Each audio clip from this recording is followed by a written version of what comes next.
Hola, muy buenas tardes a todos. Bienvenidos a nuestro webinar, Cómo hacer negocios soft landing en inicio de operaciones en México. Durante este webinar descubrirán aspectos legales, tributarios y la explicación al detalle de la mejor forma de aterrizar en el mercado mexicano. A continuación, los dejo con Iván Alamilla, abogado de México, egresado de la UNIVED, con Magister LLM, con especialidad en procesos tributarios, director legal en Mont, México, quien nos guiará en este webinar. Favor, si tienen preguntas o inquietudes, las realizan al finalizar el chat. Bienvenido, Iván. Hola Estefanía, ¿cómo estás? Muchísimas gracias Bien. también a Felipe, a todo el equipo de DataSur, que sin lugar a duda un aliado muy importante en información de comercio exterior.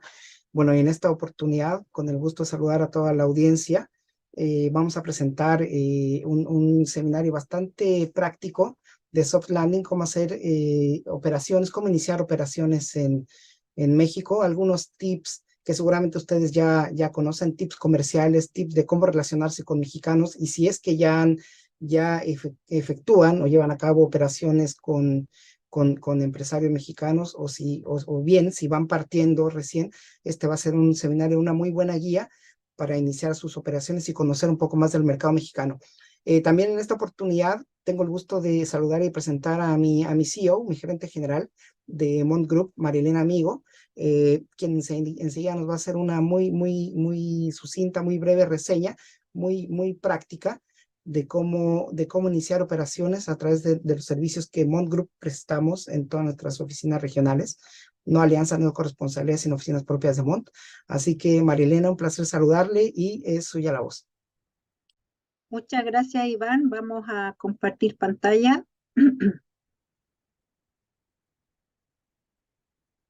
Y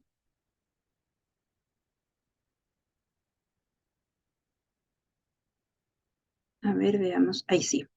Ya. ¿Se ve bien la pantalla? ¿Me confirma, por favor? Sí, se ve bien. Perfecto.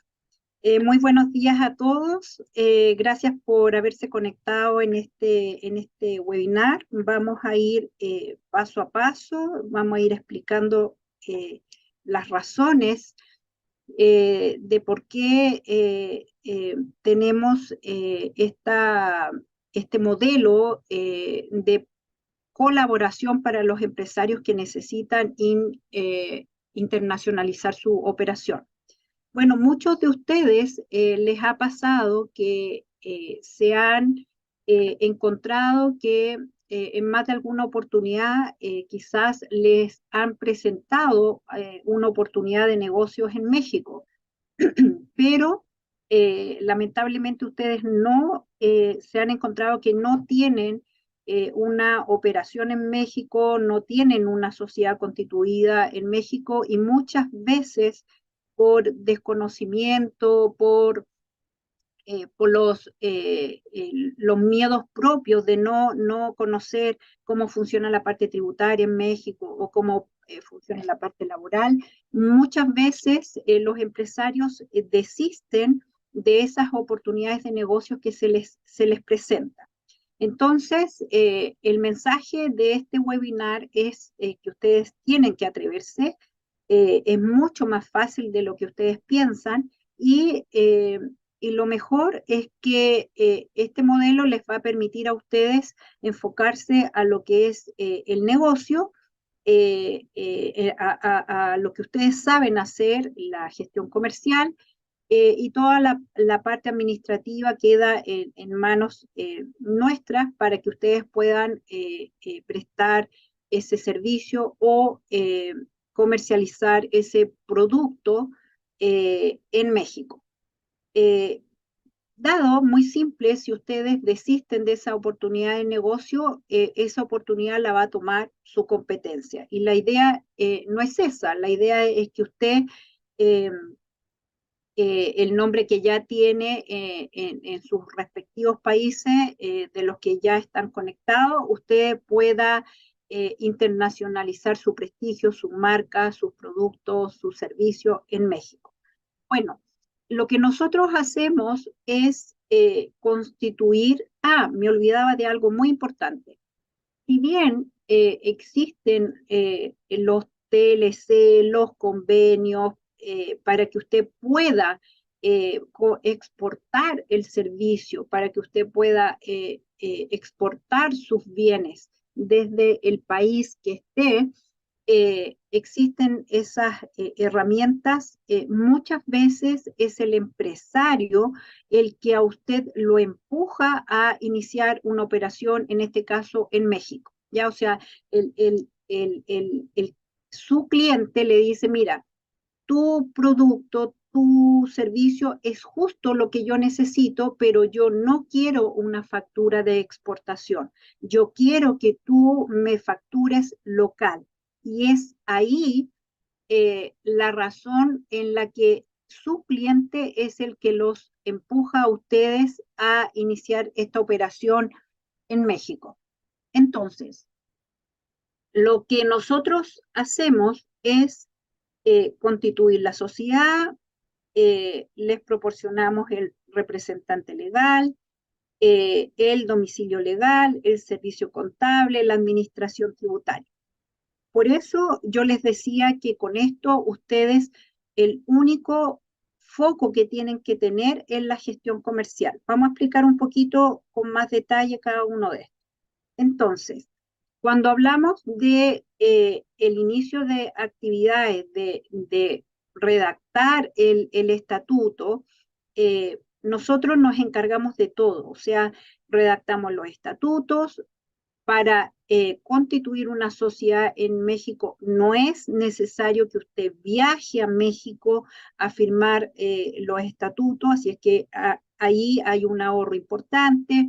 Registramos la compañía en el registro mercantil, luego vamos a obtener el Tax ID de la compañía, preparamos la documentación contable, abrimos 2 cuentas de banco, entregamos en moneda local y en dólares, y además hacemos los registros municipales.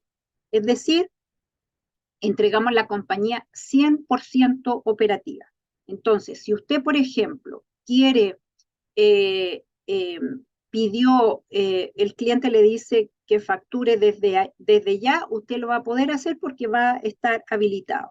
Si usted pidió, por ejemplo, un anticipo de lo que va a comercializar en México, usted va a poder recibir ese anticipo porque va a contar con las cuentas de banco abiertas, ¿ya? Entonces, cada uno de estos puntos el licenciado Lamilla los va a ver con mucho más detalle, pero lo que yo les quiero entregar como mensaje en esta diapositiva es que usted se olvida de todo y nosotros nos encargamos de entregar la compañía 100% operativa. Y voy a retroceder ahí para que usted pueda constituir una compañía en México. Usted necesita un representante legal. Y ese representante legal tiene que ser un mexicano o un extranjero, da lo mismo la nacionalidad, y en caso de que usted no tenga ninguna de esas 2 opciones, nosotros le proporcionamos el representante legal. Seríamos como su plan B. Ahora, no hay que confundir, el representante legal no significa que tiene participación en la compañía. Los accionistas pueden ser totalmente 100% extranjeros, puede ser persona natural, jurídica, pero el representante legal es la persona que va a representar a la empresa ante los distintos organismos, ante el Ministerio del Trabajo, ante el equivalente de, por ejemplo, del Servicio de Impuestos Internos, de la DIAN, de la SUNAT, de AFIP, nombré los distintos organismos de impuestos de los distintos países, ¿ya? Lo mismo, se requiere de un domicilio legal, y muchos de ustedes en un inicio, quizás por un tema de ahorro, no van a arrendar una oficina, porque eso implica que usted tenga una secretaria, que pague servicios, pague gastos comunes, en fin. Entonces, en las partidas, lo que nosotros entendemos es que el empresario lo que busca es ser lo más cauteloso con la caja, ser cuidadoso, y eso es, nosotros le proporcionamos el domicilio, toda la documentación, las notificaciones van a llegar a nuestra oficina, por lo tanto es mucho, desde el punto de vista operativo, para nosotros es mucho más fácil. Le vamos a proporcionar el servicio contable. Nosotros reportamos todos los meses dentro de los primeros 10 días del mes siguiente, así es que la operación ustedes la tienen, digamos, súper clara de lo que está pasando en México, y además les proporcionamos la administración tributaria. La administración tributaria tiene que ver con el pago de impuestos, ya sea mensuales o las declaraciones juradas que hay que presentar, el pago de impuesto a la renta que es anual, etcétera. Entonces, vuelvo a repetir, estos servicios que nosotros llamamos hosting es justamente para facilitar el aterrizaje de ustedes en México. Como vieron ustedes muy a la pasada, en la primera página, en la primera diapositiva, ahí Mont está en 12 países, y en cada uno de ellos les proporciona el mismo modelo de colaboración. Así es que en esta oportunidad estamos hablando de México, así es que ahora le doy el pase al licenciado Alamilla. Muchas gracias, Marilena, por tan buena introducción de los servicios que prestamos en todas las oficinas regionales, donde, reitero, tenemos presencia local. Así que, bueno, me voy a permitir compartir mi pantalla para dar paso a esta presentación. Perfecto. Entonces, bueno, sin más preámbulo, este webinar versa sobre cómo hacer negocios. Habiendo ya visto, agotado el tema del soft landing, partamos con el inicio de operaciones. Antes que todo, sí sería bueno un dato estadístico en cifras, que las cifras no mienten mucho, y con algunos datos de mi país. Bueno, el nombre oficial es Estados Unidos Mexicanos, la población estimada de 126 millones de personas aproximadamente. ¿Cómo estamos configurados política y geográficamente? Con 32 entidades federativas, de las cuales una es la Ciudad de México, el anterior Distrito Federal, que es a donde residen los poderes de la Unión, es decir, el poder ejecutivo, que recae en el presidente, poder legislativo en las cámaras, que es una estructura bicameral, y en la Suprema Corte de Justicia de la Nación, que es el poder judicial. La economía nuestra registra un avance de 3% en el 2022, y se prevé que sea la séptima economía por el tamaño, más grande en el año 2050 según el PIB. Nosotros tenemos una población indígena de 23 millones de personas, de las cuales 7.350.000 aproximadamente se reconocen hablantes de una de las 68 lenguas indígenas que se hablan actualmente en México. Tips, ¿cómo somos los mexicanos? A pesar de que la recomendación venga de muy cerca, me jacto decir que los mexicanos en general somos amables, somos confiados, somos personas honestas. Las personas que hayan tenido ya tratos con mexicanos quizá lo pueden acreditar de cierta manera. Los mexicanos valoramos mucho la interacción que tenemos con nuestras contrapartes comerciales.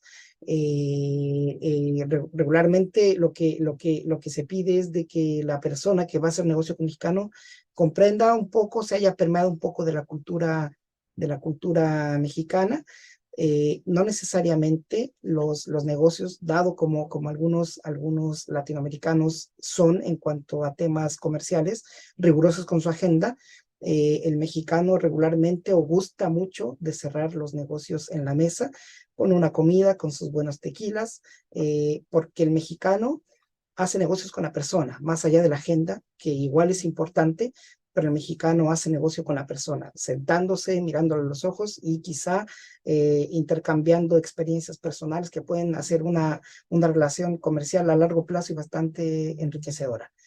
También debo decir que los términos de ahorita, espérame tantito, no siempre significan celeridad o eficiencia. Regularmente el ahorita, espérame tantito, también puede demorar 2, 3 días, una semana. Así que paciencia con estas formas de hacer negocio con mexicanos.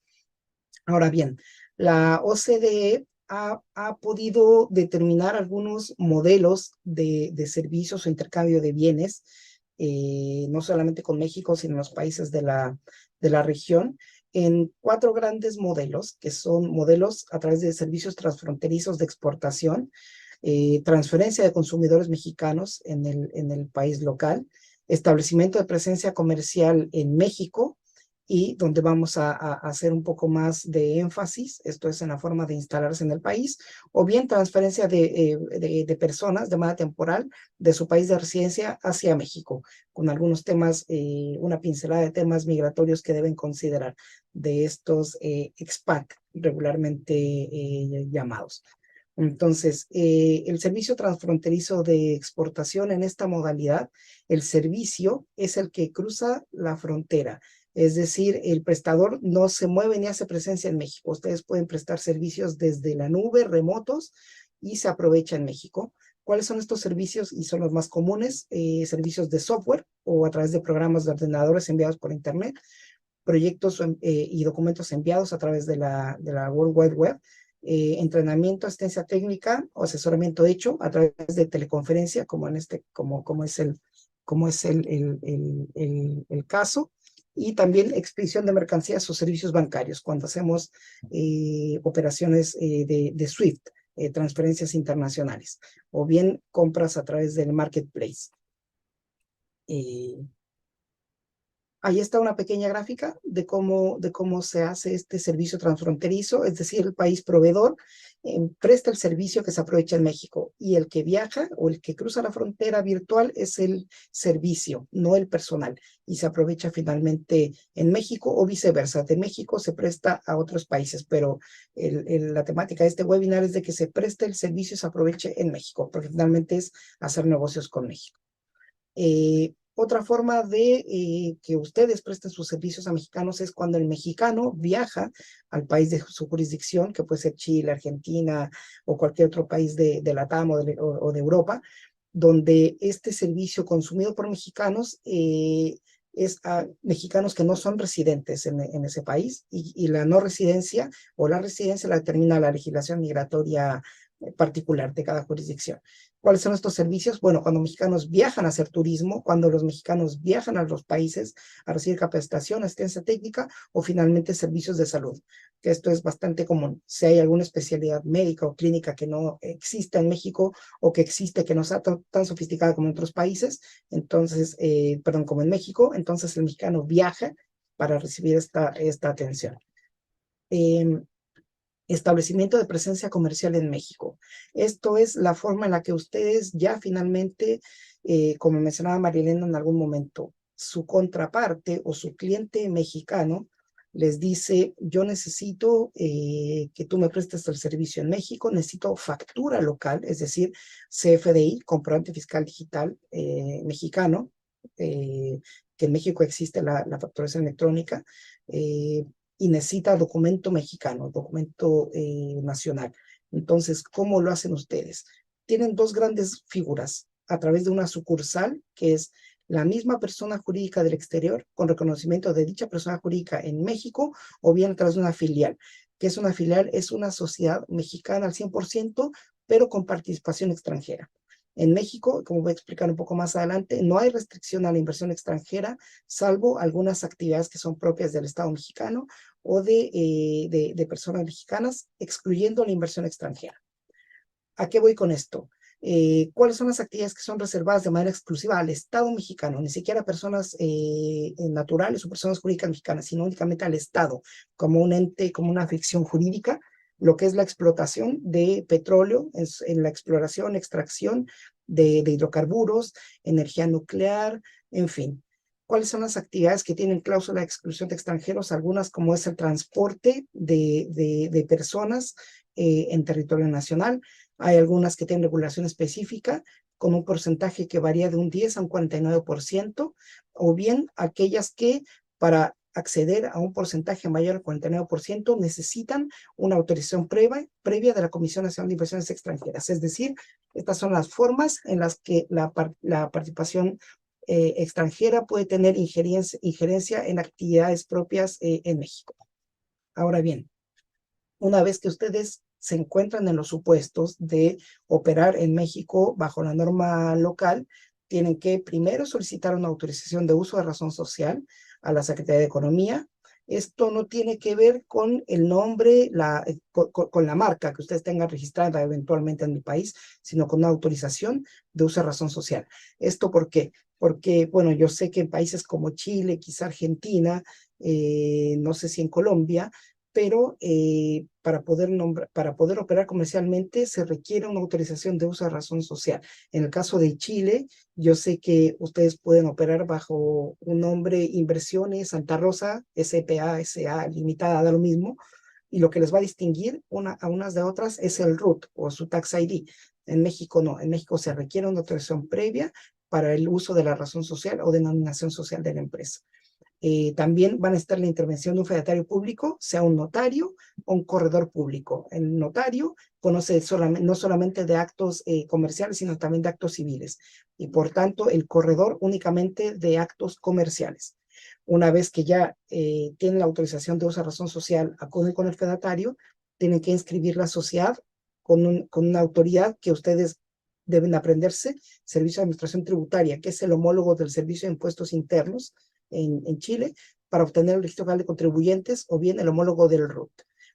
Posteriormente se inscribe la sociedad en el registro de comercio correspondiente y se inscribe la sociedad en el registro nacional de inversiones extranjeras. Hay países a donde los inversionistas tienen que inscribirse previamente. En el caso de Argentina, no sé si ante la FIP o ante la IGJ, Inspección General de Justicia. En el caso de México, el acto de inscripción es posterior al otorgamiento de la escritura de constitución social. Y en el estatuto debe contener las menciones mínimas de socios, sujeto social, la razón social, la duración de la sociedad que puede ser indefinida, el importe del capital social que ustedes vayan a incorporar a la compañía, si este capital se paga en dinero o en especie, el domicilio de la sociedad, el domicilio entendido como el jurisdiccional, no el domicilio con calle, oficina, no, sino el domicilio, digamos, que puede ser uno de los 32 estados de México. ¿Cómo se va a administrar esta compañía? Las facultades de sus administradores, el nombramiento de dichos administradores y otras menciones propias de la estructura social. Ahora bien, si ustedes optan por prestar servicios, y esto es muy utilizado por compañías que dependiendo su giro, pueden ser, que deben acreditar experiencia. Entonces, lo que se les sugiere hacer es de que lo hagan a través de una sucursal. Entonces, un segundo. Para esto ustedes deben comprobar que dichas sociedades se encuentran constituidas conforme a la norma de su país, que el contrato social y demás documentos constitutivos o modificatorios no sean contrarios a los preceptos de orden público establecidos en la ley mexicana, es decir, que no vayan en contra de la norma mexicana.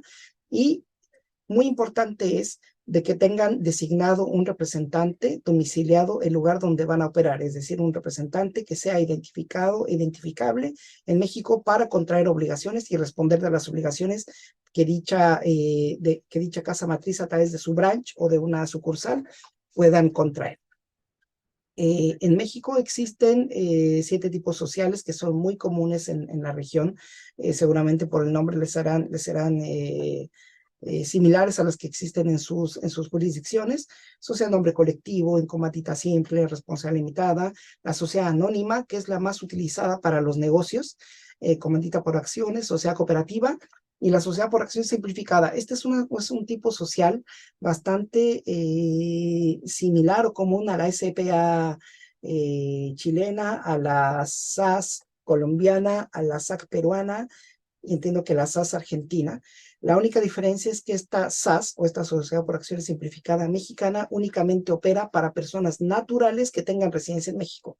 Es decir, si ustedes desean constituir a través de sus compañías o bien empresas una SAS mexicana, no se puede porque tiene esta restricción que es únicamente, reitero, diseñada para personas naturales que tengan residencia en México. Muy importante, mencionaba María Elena, el tema de la representación legal, porque el representante legal va a ser aquella persona que se va a imponer de todas las notificaciones que la administración pública mexicana le haga Esto es, ¿un extranjero puede formar parte del órgano colegiado de administración? Sí, no hay ningún problema. Facultades amplias también. Contratación con particulares, absolutamente. Lo que no puede hacer este extranjero que no tenga residencia es fungir como tal ante la Administración Pública Central Mexicana, porque para esto necesita una clave única de registro de población, que no la tiene, mexicana evidentemente emitida, un registro federal de contribuyentes que tampoco la tiene, salvo que dicho extranjero o dichos extranjeros viajen a México y gestionen su legal estancia en el país a través de una visa que de acuerdo a la ley de migración mexicana se establece, que puede ser visa de empleo, visa para realizar actividades remuneradas, visa inversionista, en fin, distintos tipos de visado que la norma de migración mexicana establece. Ahora bien, entrando un poco al tema de impuestos, ¿a qué se enfrentan ustedes? Ustedes se enfrentan a un país federal, es decir, un país que tiene un pacto único social, que es una constitución política, de la cual viene o deriva en 32 estados, 31 estados y un distrito federal, cada uno considerado como un estado, y cada uno de estos 32 estados o 31 estados y un distrito federal, municipalidades, alcaldías, o bien la organización política como se llame, dependiendo del estado. Entonces, hay 3 niveles de tributación. Los impuestos federales que aplican en todo el territorio nacional nos une por una ley del impuesto a la renta que establece una tasa, el corporate tax, un impuesto corporativo del 30% para sociedades. Y en el caso de personas naturales puede llegar a una gradualidad de hasta el 35% de los ingresos que tengan en el año anterior a aquel en que se presenta la declaración. En México las declaraciones se presentan hasta el mes de marzo. Entonces, reitero, el impuesto corporativo es del 30% en México para empresas y el impuesto a las personas hasta el 35%. Obviamente, cuando menciono hasta el 35% es por nivel de ingresos, de acuerdo a la tabulación que la ley del impuesto sobre la renta determina. Nosotros tenemos una tasa del 16%, no sé si es una de las más bajas de la región, pero antes teníamos el 15% y del 16%, comparativamente con otros países que tienen, en el caso de Chile, una tasa del 19%. En México todos los servicios están gravados con IVA. No hay excepciones, así como servicios profesionales en otros países. En México todo tiene IVA. También hay un impuesto especial sobre producción y servicios, que grava básicamente a productos como, el acto de enajenación de productos como bebidas con contenido alcohólico, cerveza, tabaco labrado, lo que de alguna forma, no sé si es correcto lo que voy a decir, pero se incentiva el consumo, digamos, de este tipo de productos que de alguna forma son dañinos para la salud, pero que tienen una gravación un poco especial en cuanto a tema tributario me refiero. Los impuestos estatales son aquellos que recauda el fisco local, es decir, cada uno de los 32 estados de México, que tiene que ver con impuestos sobre nómina, ejemplificando, impuestos sobre diversión y espectáculos públicos, impuesto por la prestación de servicios de hospedaje. Y los impuestos municipales, que es que cada uno de los 32 estados está subdividido en municipios o alcaldías, bueno, tiene el impuesto predial, que es el similar a las contribuciones, que entiendo que se llama en Chile y en otros países, no sé, esto es, digamos, el impuesto anual que se paga por tener vivienda. En México también se paga un impuesto sobre adquisición de inmuebles o transmisión de dominio, o es el ISAI, que no solamente, que es aquel impuesto que grava no solamente el acto de enajenación, sino también de compra, es decir, comprador y vendedor de inmuebles paga el impuesto. Esto es fantástico. En México es de los pocos países donde yo he visto este tipo de impuesto, digamos, biimpuesto, esta bitributación, doble tributación, y otro tipo de impuestos, alumbrado público, mantenimiento y conservación de vías públicas, asistencia, pues permitir espectáculos públicos, en fin, esos son los impuestos municipales. Municipales, sí. ¿Cuáles son las obligaciones que ustedes tienen como empresas o a través de, o una vez que ya han decidido realizar operaciones en México a través de una filial o bien de su sucursal? Bueno, antes que todo, registrarse en el Registro Federal de Contribuyentes, mantener datos actualizados. Esto es decir, si cambian de domicilio, hay que informarlo. Si cambian de razón social, hay que informarlo. Cambian de representante legal, hay que informarlo. Cualquier modificación sustancial a los estatutos o a la operación de la compañía, hay que informarla. De igual manera, si disuelven, liquidan su operación, hay que informarlo. expedir comprobantes fiscales, que son, como reiteraba, la glosa genérica es CFDI, comprobante fiscal digital por Internet. Nosotros hasta hace ya bastante tiempo, más de 10 años que tenemos implementada el tema electrónico, la presentación de contabilidad electrónica incluso, que es el inciso que viene, que puede ser factura, carta aporte, similar a la guía de despacho, nota de crédito, nota de débito, en fin. A todo esto genéricamente se llama comprobante fiscal digital. Obviamente que tienen que presentar sus declaraciones y pagos mensuales, declaraciones anuales, que es lo que Marilena al principio mencionaba con la administración tributaria, es decir, las presentaciones de las declaraciones periódicas, vale decir mensuales o bien anuales, según corresponda. Efectuar declaraciones de impuestos sobre la renta e IVA que corresponda, así como las retenciones. Emitir estado de posición financiera, inventario de existencias también. En México existe una obligación legal desde el punto de vista laboral de hacer partícipe a los trabajadores de la generación de las utilidades, en caso de que exista obviamente, de una compañía, que es la famosa PTU, participación de trabajadoras en las utilidades de la empresa. Entonces, esta obligación es una obligación legal que voy a explicar un poco más adelante, de participar, reitero, a los trabajadores en esta utilidad, que la Comisión Nacional de Participación de los Trabajadores en las Utilidades ha determinado históricamente un 10% bruto. Esto obviamente tiene un coeficiente de cálculo de promedios de año de los últimos 3 años de pago de utilidades, antigüedad de cada trabajador, es decir, no quiere decir que ese 10% se pierde o que está obligado a pagarse, sino que se paga en razón y en manera de que haya utilidades, obviamente que se paga, pero con estos coeficientes. Y también, bueno, estamos obligados a presentar aviso al SAT de préstamos y aporte para futuro aumento de capital.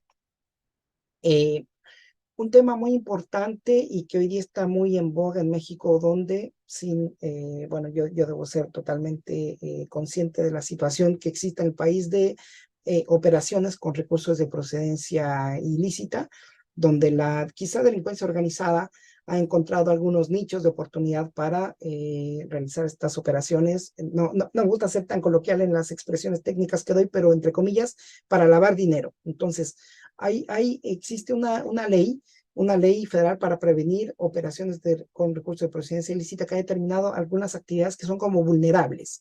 Reitero, donde la delincuencia organizada ha encontrado un nicho para poder hacer este blanqueo, esta limpieza de sus activos a través de operaciones como blindaje de vehículos, blindaje de casas, operaciones con tarjetas de prepago, gestión de préstamo, prestamistas de dinero, operaciones de fe pública, notario público, administración de compañías,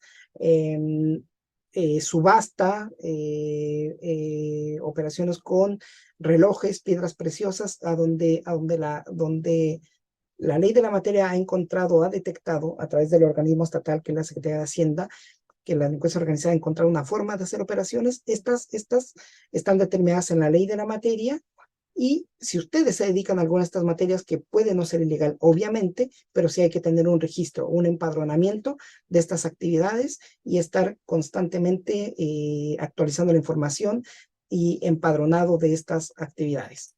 En México, también lo que para algunos países es una recomendación, para la norma mexicana es una obligación de presentar estudios de precio de transferencia cuando se pactan entre dos empresas asociadas, no solamente en cuanto a administración, identidad de administradores, apoderados, sino en cuanto a estructura, como grupo empresarial, lo que en Chile se llama el multirut. En México no existe un término similar, pero cuando sí existen partes asociadas y entre ellas se pactan precios de intercambio de bienes, servicios o derechos. Entonces, ¿quién es el obligado para la norma mexicana? El contribuyente mexicano que realiza operaciones con empresas relacionadas en México o bien con residentes en el extranjero. ¿Cuáles son estos montos, digamos? ¿Cuáles son los montos o bien las actividades, los hechos grabados o los hechos generadores de esta obligación de presentar estudio de precio de transferencia, o los transfer pricing? Cuando se realizan actividades empresariales cuyos ingresos hayan excedido el equivalente en el año anterior, que aquel cuya declaración se presenta de $650,000, o bien a través de servicios profesionales que no hayan excedido los $150,000. Es decir, si nosotros excedimos los $650,000 o $150,000, tenemos obligación de presentar estudio de precio de transferencia. Si no rebasamos esos montos, no hay obligación de presentación de este estudio de precio de transferencia. Hay solamente una excepción: sin rebasar estos montos de estudios, estos montos de actividad empresarial o servicios profesionales. ¿En qué casos estamos obligados a presentar los estudios de precio de transferencia? Cuando dichas operaciones sean llevadas a cabo con residentes o entidades o personas conformadas o con residencia tributaria en lo que México le llama REFIPRE, régimen fiscal preferente. Reitero, no me gusta utilizar mucho este término, pero para que se entienda, con paraísos fiscales. Aún así, llevando a cabo operaciones que no rebasen los montos anteriormente indicados, estamos obligados a presentar como entidad mexicana o como persona residente tributario mexicano estos estudios de precio de transferencia cuando una de las partes relacionadas en el extranjero esté constituida conforme a una jurisdicción que México considera como régimen fiscal preferente. Ahí sí estamos obligados de todas maneras a presentar estos estudios de precio de transferencia. Ahora bien, México, al ser un miembro muy activo de la OCDE o bien OCDE, tiene suscritos modelos o convenios para evitar la doble tributación. Estos obviamente en materia del impuesto sobre la renta. Yo en este caso estoy haciendo hincapié o énfasis con Chile, dado que mi casa matriz de Grupo Monte está en Chile, pero para ejemplificar, y quizá la mayoría de la audiencia hoy día que nos acompaña es residente chileno, para que tengan más o menos claro cuál es un esquema general que deben considerar para un mejor aprovechamiento tributario de las relaciones comerciales con contrapartes mexicanas. Deben saber qué impuestos son los que grava. Únicamente los impuestos sobre la renta. Los impuestos locales como contribuciones, como las operaciones crediticias de intereses, de impuesto de timbre, que son impuestos locales, estos no están contemplados en el convenio. Es únicamente impuestos sobre la renta o bien impuestos que tengan naturaleza análoga o similar a lo que tenga que ver con ganancia de fuente de renta de la contraparte, es decir, renta mexicana o fuente mexicana, perdón, o fuente chilena. Entonces, únicamente impuesto sobre la renta, no tiene nada que ver con IVA, impuestos a la exportación, nada que ver. Aquí únicamente impuesto sobre la renta, que prevé este convenio. ¿Cuáles son los principales conceptos, perdón, que dicha norma contempla? Los dividendos, que obviamente saben, los dividendos son las ganancias derivadas de actividades comerciales. Dividendos son las utilidades que la entidad nacional retribuye a sus accionistas del otro país. Es decir, si ustedes como empresa chilena tienen una compañía, ustedes como empresarios chilenos tienen una compañía en México, la compañía mexicana va a distribuir dividendos. Y estos dividendos en México tienen una sujeción a tributación, que es de un 15%, en el caso de que ustedes tengan perdón, el porcentaje es del 15%, en el caso de que ustedes tengan 20% o más de las acciones con derecho a voto, y 10% en los demás casos. Esto es en el caso de los dividendos. En el caso chileno, Chile se reservó en este convenio la retención del impuesto adicional, que el impuesto adicional chileno, si no mal recuerdo, es un 35% como tasa fija, pero este tiene una aplicación muy particular porque en este caso, México puede aprovechar, digamos, el impuesto corporativo que ya pagó la empresa chilena que dispone de dividendos hacia los mexicanos y se utiliza como crédito a la compensación entre restar de este 35% el impuesto corporativo que ya pagó la empresa mexicana, la empresa chilena que distribuye el dividendo, y ese diferencial es únicamente lo que se grava. Pero México, perdón, en este caso Chile sí se reservó este derecho de retención del impuesto adicional, famoso impuesto adicional, que de hecho Chile lo antepone siempre en todos sus convenios OCDE. Los intereses son las regalías, o no regalías, son los réditos o son las ganancias que se obtienen de préstamo de operaciones de dinero. y esta tiene una retención del 15% de los intereses que se cobre entre ambas partes. Es decir, si la empresa chilena le prestó 100 a la empresa mexicana y tiene un interés del 20%, por decir algo, este 20% tiene una retención del 10% que se entera en las arcas del fisco mexicano, y viceversa. En el caso de que sea Chile quien retenga el interés. En el caso de regalías, corresponde a una tasa del 10%, regalías por el uso, autorización de uso o goce temporal de know-how, servicio, temas de patente, en fin, a eso se refiere a las regalías. También el tema de servicios independientes, esto en el caso de que personas naturales contraten con personas naturales del otro país, de otra residencia, relativos a actividades independientes de carácter científico, literario, artístico, educativo o pedagógico. El último modelo de servicio es cuando ustedes, como empresas chilenas, envían a un propio al territorio mexicano para prestar servicio de consultoría, asistencia técnica, servicios de capacitación o bien cualquier otro servicio personal prestado por un profesional en territorio mexicano.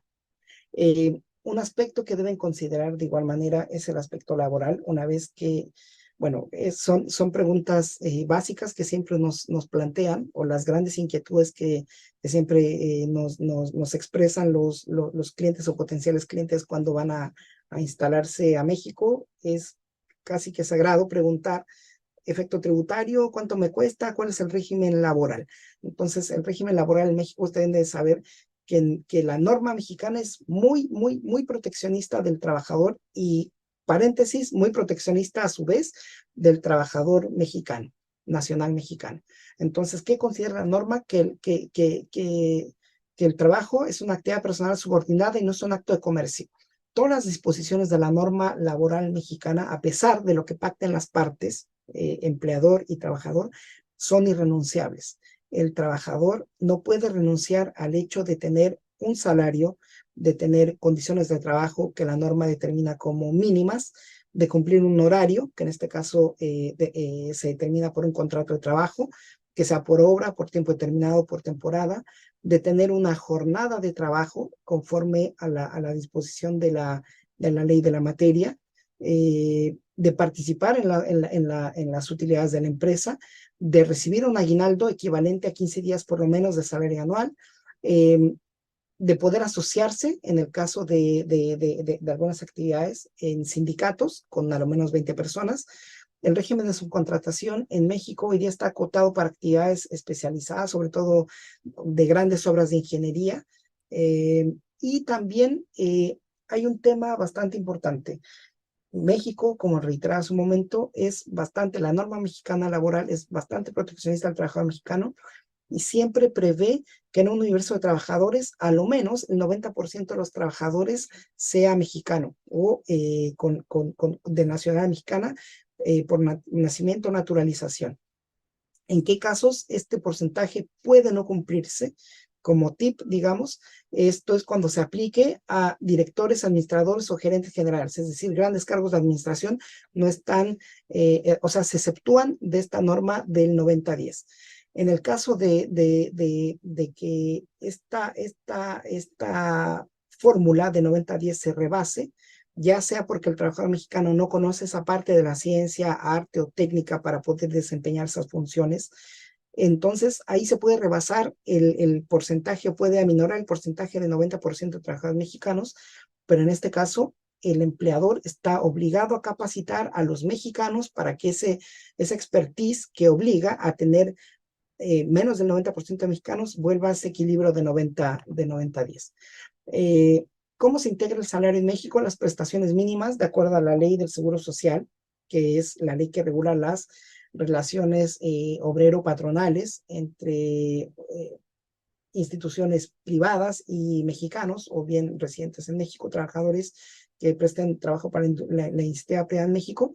¿Cuáles son? Riesgos de trabajo, enfermedad de maternidad, invalidez y vida, retiro por cesantía en edad avanzada y vejez, guarderías, Infonavit, que es el Instituto del Fondo Nacional de la Vivienda de los Trabajadores, que es un porcentaje que se va como a un bolón para que los mexicanos puedan acceder a vivienda estatal. con subsidio del Estado, y el impuesto sobre nómina. Este impuesto sobre nómina es el impuesto que grava las actividades, que es similar a la patente comercial o municipal, pero está trasladado para un pago estatal, que tiene una tasa de más o menos de un 1,8% en Baja California Norte y un 3% en la Ciudad de México, que es la tasa más alta de impuesto por este concepto que se tiene que pagar al Estado mexicano. Bueno, estas son las oficinas donde nosotros tenemos presencia propia regional, con los datos de contacto. Ahí están mis datos incluso para que los que deseen tomar nota de ello. En esta oportunidad, bueno, estoy bastante agradecido y complacido con DataSur por la invitación a dictar este seminario, bastante breve y sucinto, pero espero que haya sido de utilidad. Y bueno, podemos abrir una breve sesión de preguntas y respuestas. Bien, de todas maneras, ahí está mi dato de contacto, por si desean, coordinemos con posterioridad una reunión, y estaré bastante complacido de poder atenderlos. Así que muchísimas gracias.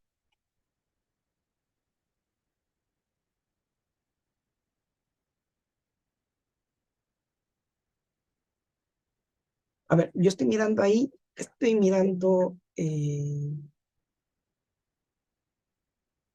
algunas preguntas. Estimado Felipe, voy a dar me voy a tomar la libertad de responderlas una a una. En Colombia está legalmente constituida la empresa. Si quiere abrir en México sin estar en Colombia. Bueno, obviamente para poder instalar una compañía en México hay que identificar debidamente quiénes son los accionistas, que puede ser una empresa o bien una persona. Pero digamos, una empresa de facto que no esté debidamente constituida no puede instalar una empresa en México, porque en México la unidad de inteligencia financiera debe identificar debidamente a los accionistas del exterior.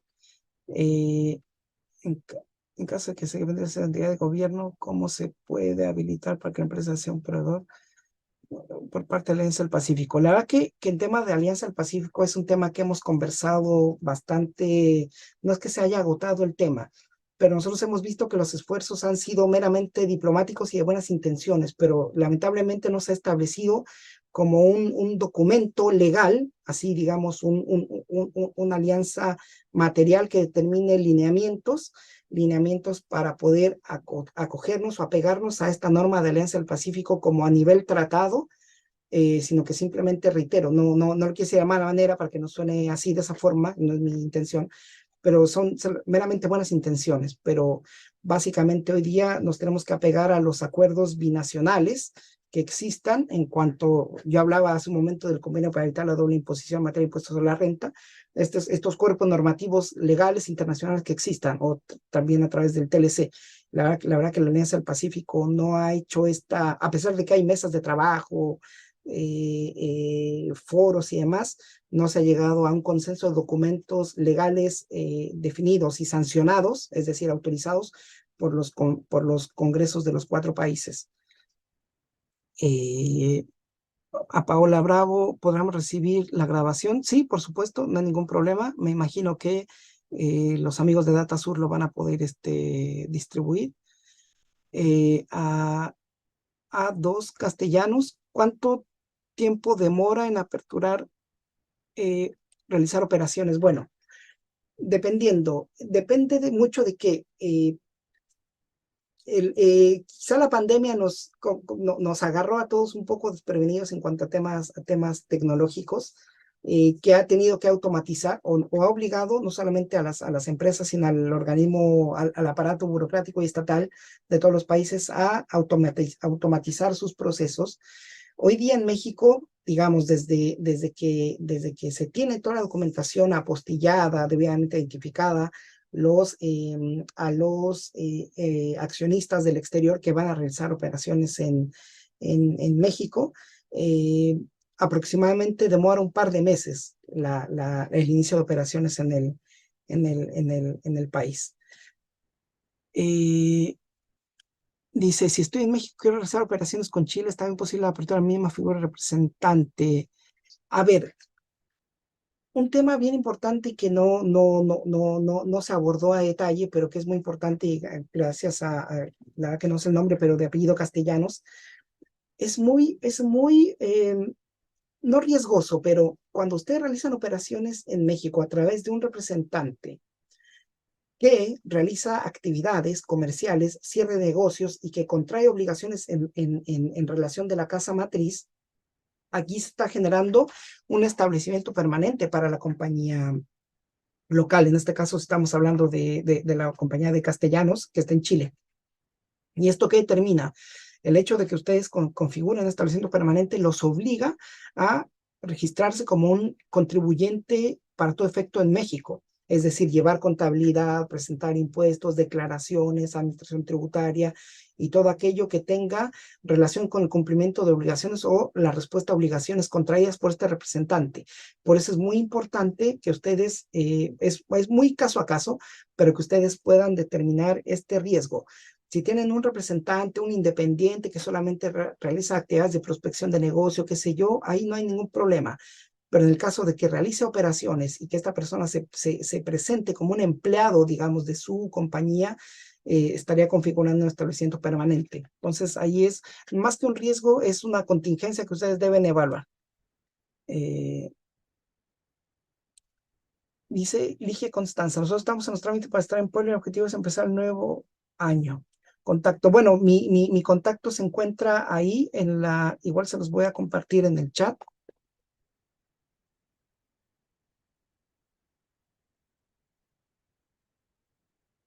Ahí está mi correo electrónico.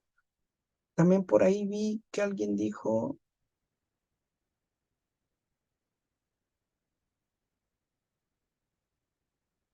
Bueno, encantado.